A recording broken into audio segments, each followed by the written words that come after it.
नमस्कार। जय श्री कृष्ण।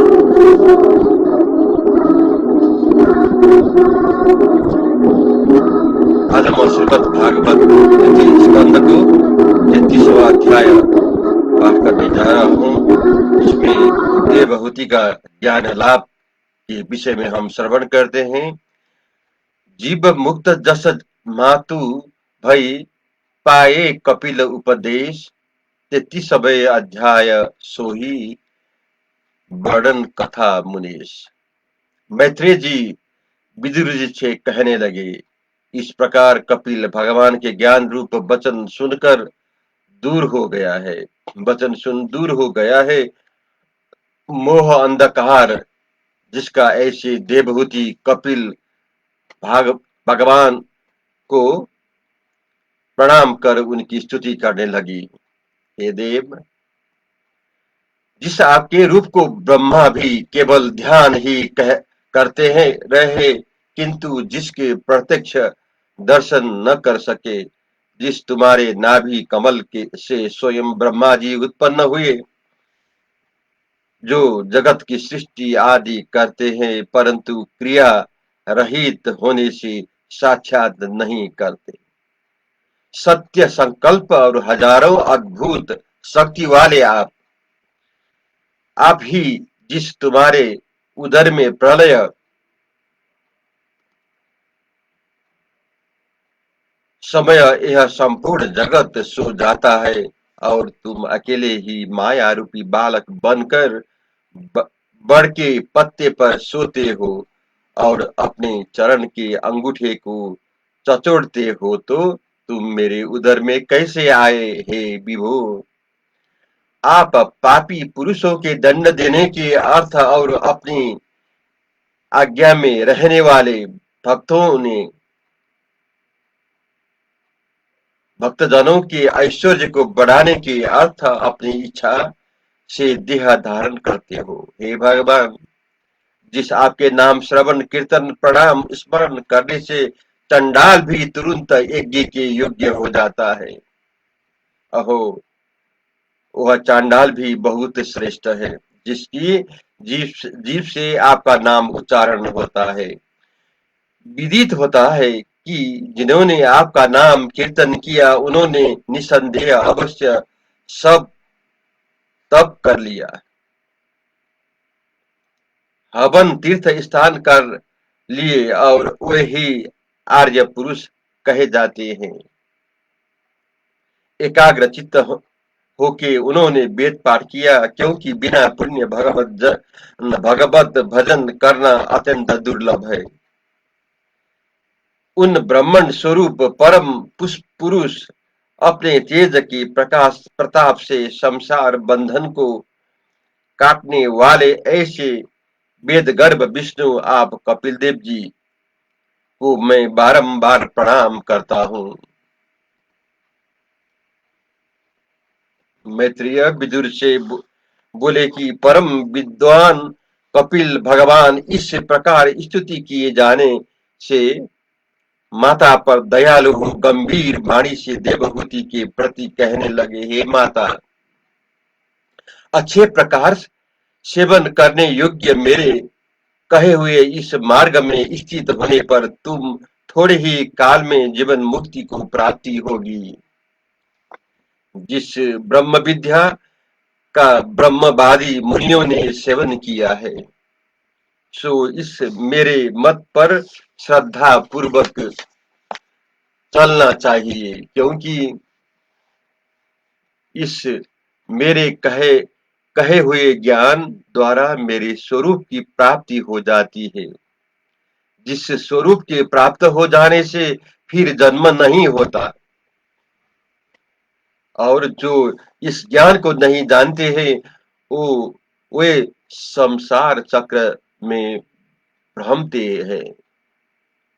मैत्रेय जी बोले कि भगवान कपिल देव जी की इस प्रकार सती देवहूति को अपनी आत्मा गति दिखाकर और माता से आज्ञा लेकर वहां से चले गए।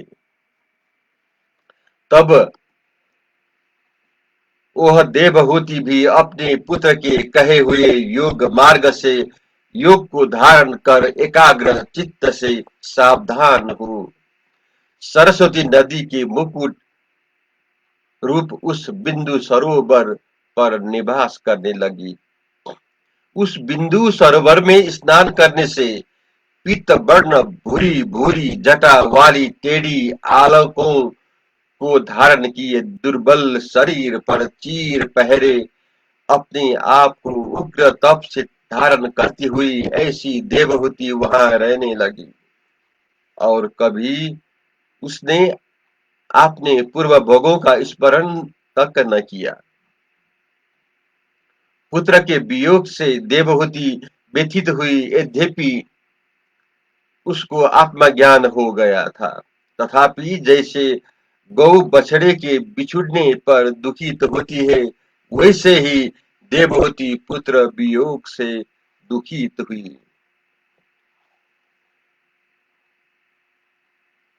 पीछे कपिल भगवान के उपदेशों के अनुसार अखंड समाधि में स्थित हो गई।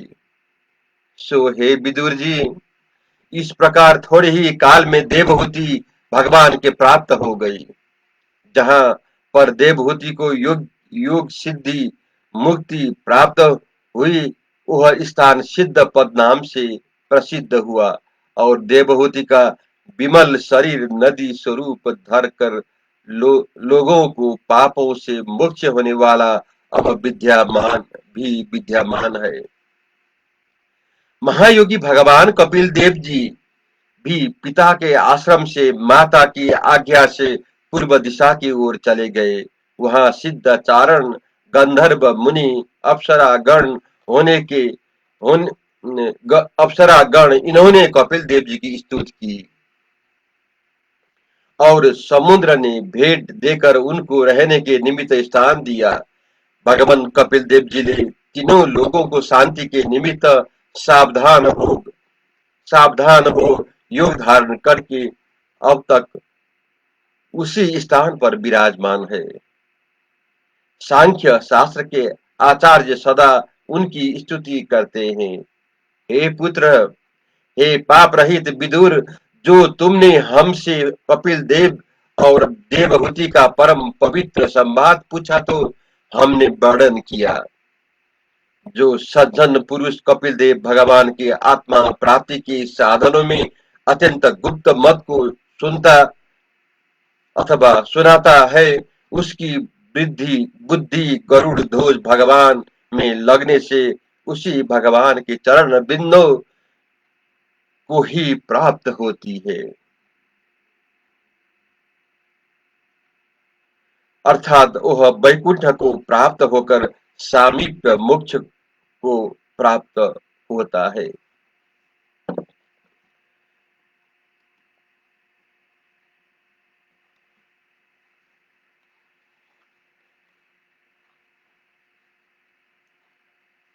अब चतुर्दश स्कंद प्रारंभ होते हैं।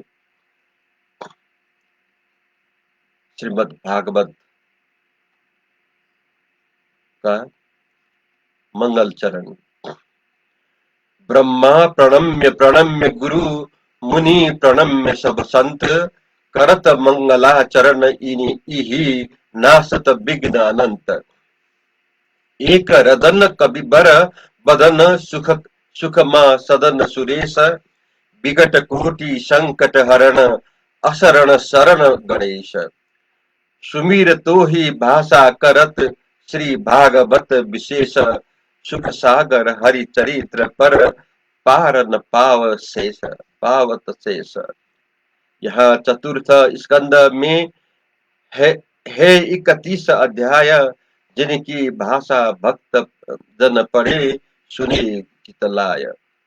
प्रथम अध्याय जो चतुर्थ स्कंद को प्रथम अध्याय, इसमें हम मनु कन्या का पृथक वर्णन श्रवण करते हैं। भयो वंश विस्तार जिमि मनु कन्याय सो आए, वर्णित चरित्र अपार सो यही प्रथमो अध्याय। मैत्रेय जी बोले, स्वयंभू मनु जी ने शतरूपा रानी से 3 कन्याएं उत्पन्न की।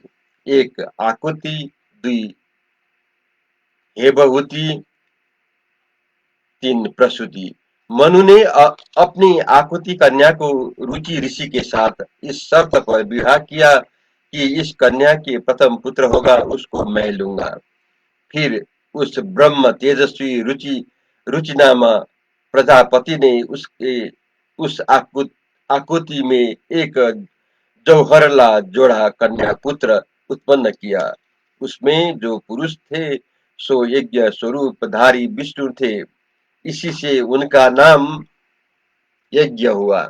और जो कन्या थी वह लक्ष्मी के अंश से उत्पन्न हुई विष्णु के साथ सर्वदा रहने वाली दक्षिणा नामा थी। उसी समय अपनी पुत्री आकुति के परम तेजस्वी उस यज्ञ पुत्र को स्वयंभू मनु आनंद पूर्वक अपने घर ले आए और उस दक्षिणा कन्या को रुचि ऋषि ने घर में रखा। जब दक्षिणा कन्या विवाह योग्य हुई तब उस काम की इच्छा वाली दक्षिणा के साथ यज्ञपति यज्ञ नाम भगवान ने विवाह किया और यज्ञ भगवान ने परम परम प्रसन्न हुई उस दक्षिणा रानी में एक तोष, दुई प्रदोष, तीन संतोष, चार भद्र, पांच शांति, छह ईड ईड स्पीति, सात इधम, आठ कवि, नौ विभु, 10 ऋषो, 11 सुदेव, 12 रोचक, यह 12 पुत्र उत्पन्न किए। यह सब स्वयंभू मनोन्तर में त्रिशित नाम वाले देवता हुए, मरीच आदि सप्त ऋषि हुए और यज्ञ भगवान देवताओं के स्वामी हुए, और राजा मनु के अत्यंत पराक्रमी प्रिय व्रत उत्तानपाद नाम 2 पुत्र हुए। उनके पुत्र पौत्र दोही दोहित्रो दोहित्रो के वंश में मनोत्तर परिपूर्ण हो गया। हेतात स्वयंभू मनु ने जो अपनी देवहूति कन्या कदम ऋषि को दी थी, उसका चरित्र तो तुमने सुना ही है। और मनु भगवान के प्रसूति नाम अपनी कन्या ब्रह्मा के पुत्र दक्ष प्रजापति को दी, जिस प्रसूति के वंश से तीनों लोक भर गए। अर्थात ये सर्व प्रसूति का ही कुनवा है जो कुछ जीव जगत दिखाता है। अब मैत्रेय जी कहते हैं, हे विदुर जी, तृतीय स्कंद में हमने आपके अगाड़ी कदम ऋषि को 9 कन्याएं जो कि मरीचि आदि ऋषियों की श्रेया हुई बताई थी, उनको संतान का विस्तार मैं करता हूँ, सो मुझसे सुनिए। कदम जी की पुत्री कला को मरीचि की श्री थी, इससे कश्यप और पूर्णिमान यह 2 पुत्र उत्पन्न हुए। उन दोनों के वंश में यह सब जगत परिपूर्ण हो गया। ये परंतप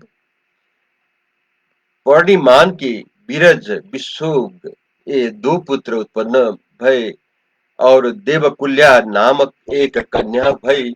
यह देवकुल्या हरि के चरण धोने से जन्मांतर में आकाश गंगा भई, और अत्रि ऋषि की श्री कर्दम की पुत्री अनुसुईया ने सुंदर यश वाले 3 पुत्र ब्रह्मा विष्णु और शिवजी, इन तीनों देवता को अंश से चंद्रमा दत्तात्रेय दुर्वासा नाम वाले 3 पुत्र उत्पन्न किए, जो महा तेजस्वी भय। विदुर जी पूछने लगे, हे गुरु, स्थिति रचना संहार करने वाले ये तीनों देवता अत्रि ऋषि के घर में क्या करने की इच्छा से उत्पन्न हुए, यह मुझसे कहिए। यह सुन मैत्रेय जी बोले कि जब ब्रह्मा जी ने अत्रि ऋषि को सृष्टि रचने की आज्ञा दी, तब अपनी श्रेय सहित ऋक्ष नामक कुल पर्वत पर जाकर तप करने लगे। अत्रि मुनि उस समय यह ध्यान करते थे कि जो जगत का ईश्वर है जो जगत का ईश्वर है उसकी शरण में आया हूँ, सो जैसे वो आप है वैसी ही संतान मुझको मिले। तब इस से ऋषेश्वर के शीश में जो प्राणायाम द्वारा बड़ी हुई अग्नि ज्वाला प्रकट हुई, उस अग्नि से तीनों लोक तपने लगे। यह देखकर उस समय ब्रह्मा महादेव और श्री भगवान ये तीनों देवता ऋषि के आश्रम में पहुंचे। उन तीनों देवों के प्रकट होने से अत्रि मुनि का तन चकित हो गया और पृथ्वी पर गिर दंडवत प्रणाम कर पुष्पादिक अंजलि में लेकर तीनों देवताओं का मुनि ने पूजन किया और बोले कि युग युग में विवाह किए हुए माया के गुणों से जिन्होंने सृष्टि के उत्पत्ति पालन और संहार के निमित्त देह धारण किए हैं, ऐसे ब्रह्मा विष्णु महेश रूप आप तीनों को मैं बारंबार प्रणाम करता हूँ। आप तीनों में किसी को मैंने बुलाया था। आप तीनों देवता कृपा करके यहाँ कैसे पधारे हो, सो कृपा पूर्वक यह बात मुझसे कहिए, इसमें मुझको बड़ा विस्मय है।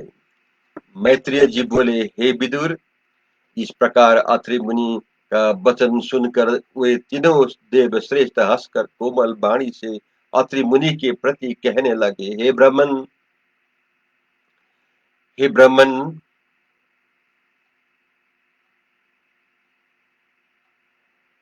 जिस प्रकार तुमने संकल्प किया उसी अनुसार होना चाहिए, इसमें कुछ भी अंतर पड़ना नहीं चाहिए। क्योंकि सत्य संकल्प वाले तुमने जिसका ध्यान किया है वे तीनों देवता हम एक ही है। हे मुने, इसी से हम हम तीनों देवताओं के अंश से तुम्हारे घर उत्पन्न होकर हम तीनों पुत्र जगत में प्रसिद्ध होंगे और तुम्हारे यश का विस्तार करेंगे, उसी से आपका कल्याण होगा। इस प्रकार वे तीनों देवेश्वर मनोवांछित वरदान देकर और ऋषि से सत्कार पाकर उन दोनों स्त्री पुरुषों को सन्मुख से देखते देखते उनके स्थान से अपने स्थान को चले गए। तदंतर ब्रह्मा जी के अंश से चंद्रमा और विष्णु के अंश से योग जानने वाले दत्तात्रेय जी तथा शिव जी के अंश से महर्षि दुर्वासा मुनि प्रकट हुए। कर्दम जी की कन्या अनुसुईया की संतति संतति निरूपण की। अब अंगिरा ऋषि की संतान का वृतांत सुनो। ये वृतांत हम कल सवेरे फिर आपको सुनाएंगे। जय श्री कृष्ण।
जय श्री कृष्ण।